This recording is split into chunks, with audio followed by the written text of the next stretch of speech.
Everybody, I am Dan Long, and I am the community manager of content creators for St. Baldrick's, and I'm doing the Impact series today, I guess. Hi, Kathleen. So we're talking with Marshal Carper, and we are talking about content creators. So let me do a little introduction. Marshal's first step into the creative world was when he was 19. He wrote for the Nintendo DS RPG, The Black Sigil.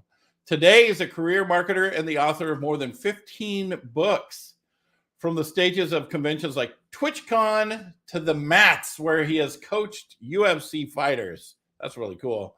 His professional experience is equal parts diverse and intensely immersed, with his work spanning journalism, video games, combat sports, and a variety of nuanced perspective formed from years of working with innovative creators at the top of their field. And he just has a brand new book that has just been released May 4th. It's on Amazon. It is called The Business of Indie Games, Everything You Need to Know to Conquer the Indie Games Industry. So come on, Marshall. After an intro like that, this is kind of horrifying, but nice, Dan. Thank you. It's good to be here. No pressure. Yeah, no pressure at all. No pressure at all. All right, so let's do a little intro. I gave you an intro. Anything else that you would like to say about yourself? Like your company. Let's talk about that. So Carper Creative is a marketing agency. We focus on content development, and our big specialty is in video game marketing, game launches, and we do a lot of Twitch work as well. So Twitch charity fundraising and brand placement for whether a brand wants to use influencer marketing or do a Twitch activation. We do a lot of that kind of work also. And I say we because I'm a very small part of the agency at this point. There's a lot of great people that make those things happen. You do have an amazing team. And that leads into this, is that Marshall worked with us on, actually Marshall was the brainchild behind our last event our first big event on Twitch. It was called Catch a Million, that involved raising money for St. Baldrick's. We had a bunch of streamers streaming Pokemon, trying to catch 1 million Pokemon, which they didn't quite catch 1 million Pokemon, but there's always next year, right? That was pretty awesome. So here we go. What kind of, I've got some questions for you.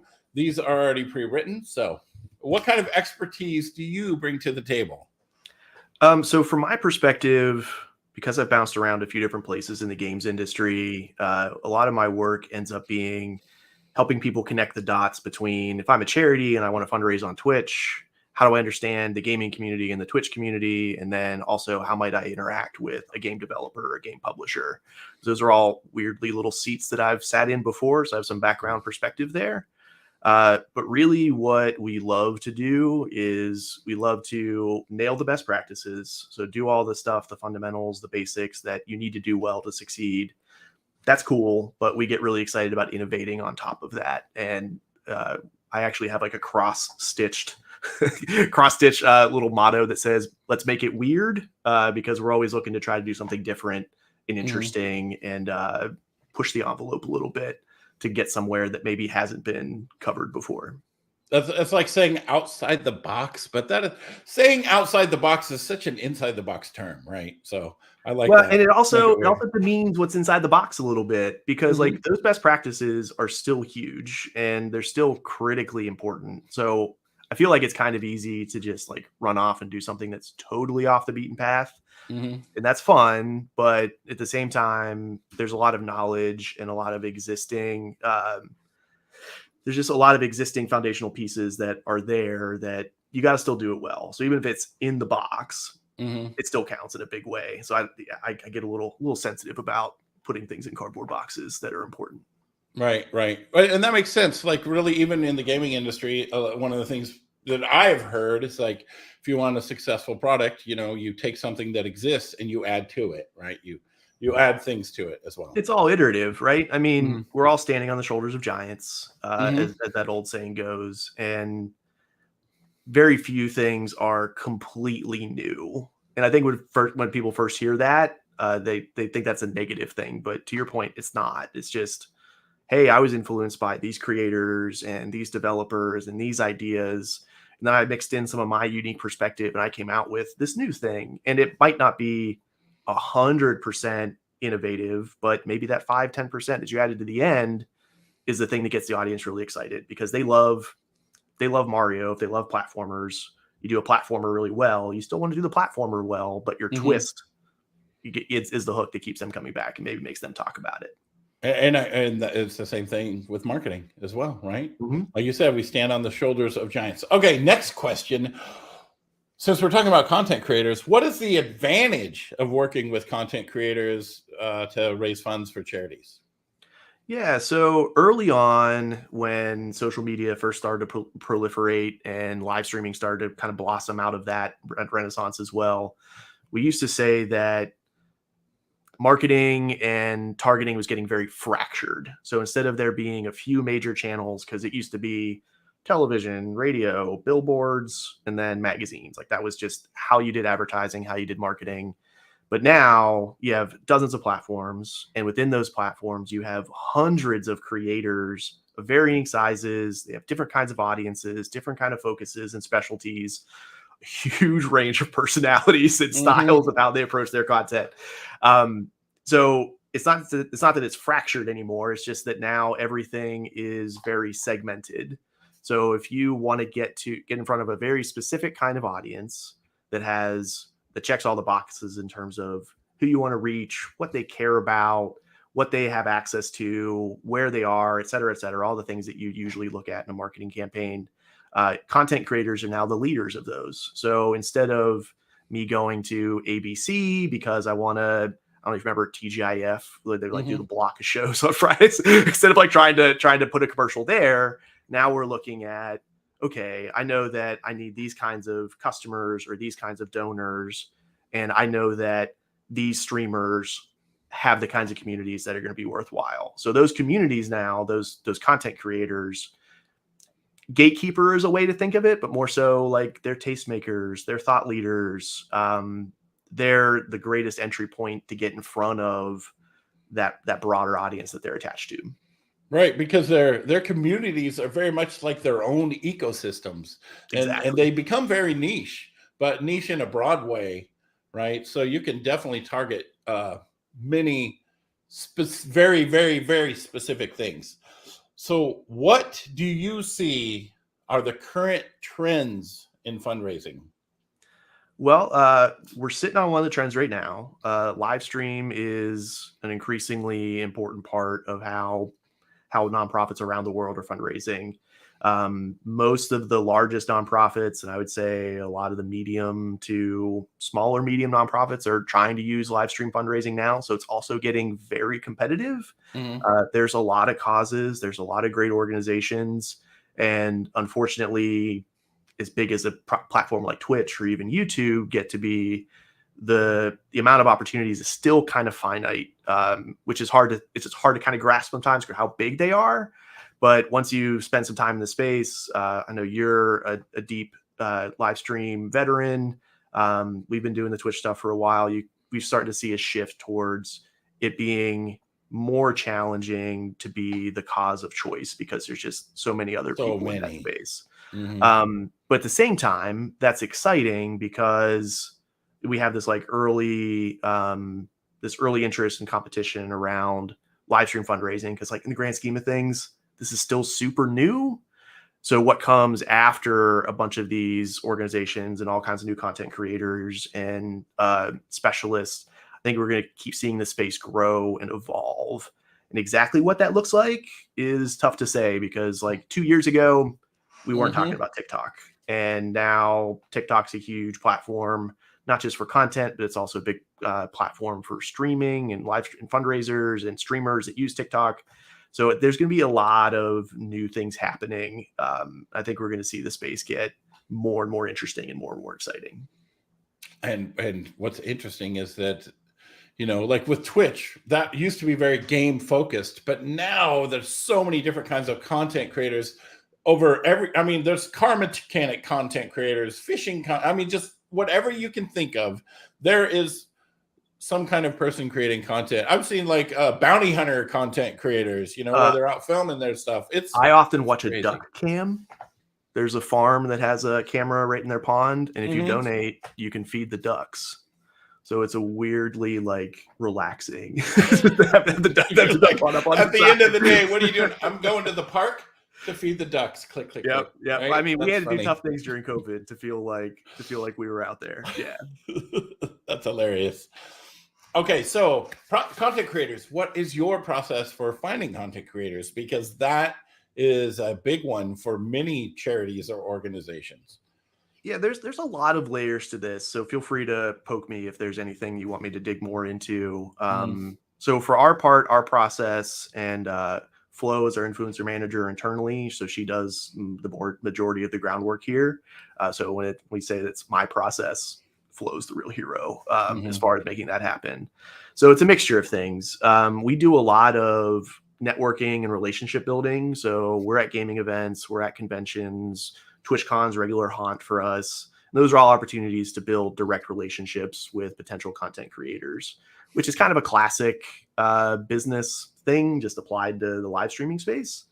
So we do a lot of that, just like actively scouting for people. But then when we're working with specific clients, we look through our roster of streamers we work with to see who's a fit. But then we also work up kind of a target audience worksheet, target audience description of what kind of streamers fit the bucket for what we're trying to promote or what we're trying to market or launch. And then we go out and we find more of those folks and we vet them and we talk to them and we recruit them and we get them involved in our campaigns.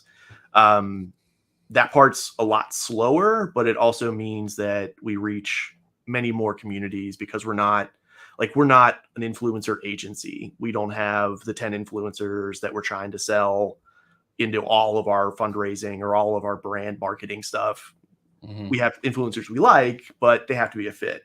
So when we do that broader outreach, we often discover a lot of really great creators. And then month over month, that network just keeps growing and getting more exciting. And that leads to cooler stuff for our clients. Does Flo spend a lot of time just scouring through Twitch and YouTube and just looking up random different things as well? Yeah, I mean, that's a big part of our work in general is we need to be fairly plugged in and aware of trends and things that are happening. And that's one of the great things about I'm super thankful to have a team because I can't keep up with all of the nuances and all the developments as a solo individual. I know TikTok's important. I know TikTok is going to be a big player. I am not the person to design a TikTok strategy. So we brought someone in that's much closer to that kind of content. So that's a regular part of all of our work. And Flo definitely does a ton of that. She does a little bit of streaming herself. She's big into esports. So she's plugged into a piece of that landscape. And then Jason's over here and I'm over here. And we got Ronald and Christian and so on and so forth. So we get together and build an idea. We get a couple different vantage points to put something together from. That's awesome. Your team is amazing. And Flo is amazing. Flo, you do an awesome job. So here's something, a lot of content creators, they create their content. They do for themselves. They're doing it maybe to make a living. But why do you think that charity fundraising is good for content creators? So I think doing good is a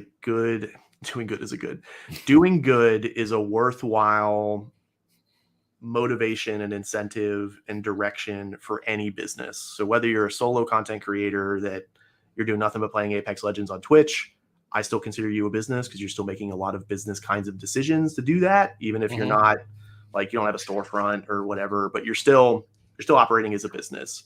And that goes all the way up through giant brands that the more reach you have, the more resources you have access to, the larger your audience gets, the more of an impact you can have on the world around you and the communities that are important to you. And if we don't take advantage of that, and it doesn't need to be a huge thing, whatever opportunity we have to do that, even though if it feels small, it matters and it adds up. And if we skip those opportunities, I feel like this is a little grandiose future of humanity kind of thing, but collectively, we need to be trying to do good on a daily basis if we want to see things progress in a positive direction. So that's kind of the moral responsibility angle. From the business angle, it's really good for businesses in terms of, and this can sound dirty, but actually it's a good thing for businesses to think this way. It's good for your revenue. It's good for your customer retention. It's good for customer engagement. It's good for your brand. Yeah, because ultimately, the people you're serving have so many different places to choose from for where they buy products, where they get their content, where they travel, et cetera, et cetera. So they're making decisions based on higher order things that aren't just features. So if I want to buy a t-shirt, I could buy a t-shirt from anywhere at this point. So now I'm buying a t-shirt that has something on it I care about, or something that I feel like represents me and my identity, or it's from a cause or an organization or a creator that I want to support. So that decision is not just the thing, it's what that thing represents. So if you, as a content creator, are aligning yourself with a charity cause and doing it on a regular basis, and I mean, all this still has to be sincere and has to come from a genuine place of wanting to help people. If you do that, people notice, and that resonates really strongly with communities, because the kind of causes we're talking about, whether we're talking about childhood cancer or any other global crisis or local crisis, even a community that needs a new library, like these are things that impact people in a very human level, and you being that kind of human is pretty powerful. I will definitely agree, big time. I will definitely agree. Let's see here. So here's this. We'll go into our last question. We had the Catch a Million event. What are some good takeaways that we got from the wrap up of that event? Well, we learned that Pokemon players are really intense. Yes, we did learn that. Like they are like, we gotta catch them. Yeah, we knew that going in, but I think we were still a little surprised about how intensely passionate they were. We had a couple streamers catch into the thousands of Pokemon. didn't So they someone were, catch 10,000? yeah. So And then there was that was who was grinding the same thing over and over and over and over again, right? Oh yeah, that was awesome. very dedicated. And that's exciting to see. For our part, whether it was my agency or with St. Baldrick's, we hadn't gotten to engage that community before. So I feel like there's a lot more potential there, because this was a year one activation. We had some great supporters, great collaborators. We had over 100 streamers come out and support the event and dedicate their streams. And to have that kind of traction and interest from the first outing, I feel like there's a lot more momentum in the Pokemon space that is there for us to tap into. And that's super exciting, because now you have a kind of a proof of concept, and we have our early adopters, and hopefully it continues to grow from there. Other takeaways, we saw a ton of really emotional responses to the St. Baldrick's cause. Yes. Which, I mean, cancer's touched all of us. At this point, especially, cancer has touched all of us in some way. But still hearing those stories on a more routine basis, and hearing them come from, like, these weren't curated stories. They weren't pre-recorded stories. These were stories that came out of live stream sessions where they talked about a mom, a dad, a sister, a little brother. I mean, these like gut-wrenching experiences that people have had, and to see creators talk about that, because I think sometimes we don't really feel like we have a platform to share those kinds of experiences, as important as they are for us to talk about those things. To see more of that sharing happen, and then to see the support from their audiences come out of that, that was really incredible and really special for me personally. That moved me quite a bit. Yeah, me as well. Like I saw people crying, Yeah. uh, uh, sadness and joy, which was super moving. A couple of people that had really long hair shaved their heads. I saw That a was few eyebrows emotional. get shaved. Hmm. I thought the eyebrow shaving was pretty high commitment. Yeah. Hmm. And it's just like from something that is so sad to see just like a movement of positivity to fight that because of a personal investment. It was humbling to me for sure. It was super humbling to me. It's kind of magical, right? I mean, for so long, and I'm sure you've experienced this too, Dan, because you've been in the space for a long time. For so long, video games had this reputation of being detractors of the future of the future fabric of society. Like, oh, you're playing video games, you're not being productive, you're in your mom's basement, eating potato chips. Yeah. And now we see, like, I played Pokemon as a kid, Team Bulbasaur. Just got to throw that out there. To see that idea that a passion like Pokemon can be leveraged to actually impact the lives of real children. There's something really amazing about that possibility of things we love doing, getting to be woven into the causes that we care about in a totally authentic way. And it's exciting to play a small role in seeing that happen. So, yeah, authentic. That's the key word too, because watching some of those streamers or the content creators, there was some authenticity with that. I just want to say hello to the two people that were in chat right there, Alex and Shawnee. Thank you so much for watching this, and we appreciate that. So, Mr. Marshall, Mr. Carper, is there anything else that you would like to say here before we wrap up? Any other points that you'd like to touch on? Yeah, I mean, for the content creators that might be watching this, maybe I should have covered this in the trend question. The couple points I really want to emphasize here: it doesn't matter how big or how small you are of a streamer, you can make a difference. It's really easy to think that, like, oh, I have 30, 40 concurrent viewers, and I see Dr. Lupo or whatever with thousands of live streamers, and he's really even if you have one or two viewers. Yeah, I mean, it's every little bit counts, and that statement has unfortunately gotten a little cliche, but it's actually true, and it's even more so true in live stream fundraising. So any content creator can make a difference. So I want to emphasize that. And the second part of this too is that supporting the causes that are important to you isn't just about fundraising. Fundraising is really critical, but you can also, let's say you do 2 fundraisers a year. In between, reshare some of the educational stuff that's attached to the causes that you care about. Pop into their Discord or share their Discord with your audience. Invite other creators to fundraise. Being a cheerleader for the causes that you care about. It's free. And it doesn't take much time. Yeah, but for the charities that you're doing that for, it is huge for them. You might not think a retweet's that big of a deal, but it matters in a big way, especially if you're doing that year round. It doesn't have to be daily. Once a month, a couple times a month. Like I said, whenever. I mean, you're on Twitter anyways, right? It's all you got to do is go click to retweet, right? And not only like you said, the money. Of course, the money is that money counts. But even if you have one viewer or you don't have any viewers, someone could pop in when you don't even know that they're there, and you could say something that impacts somebody and changes their life forever. Because you don't know, right? That's the thing. You actually don't know the impact that you've had. I've heard stories of people coming to a streamer. And do you remember that one stream a year ago? And no. Well, that one thing you said really changed my life, and I did this and that, and it changed my life. And I mean, that is amazing. So as a content creator, you don't really actually realize the impact that you have on people's lives. For sure. It reaches way farther than you think. All right. Well, thank you so much, Marshall. I want to do a little promo for his book. It's called The Business of Indie Games.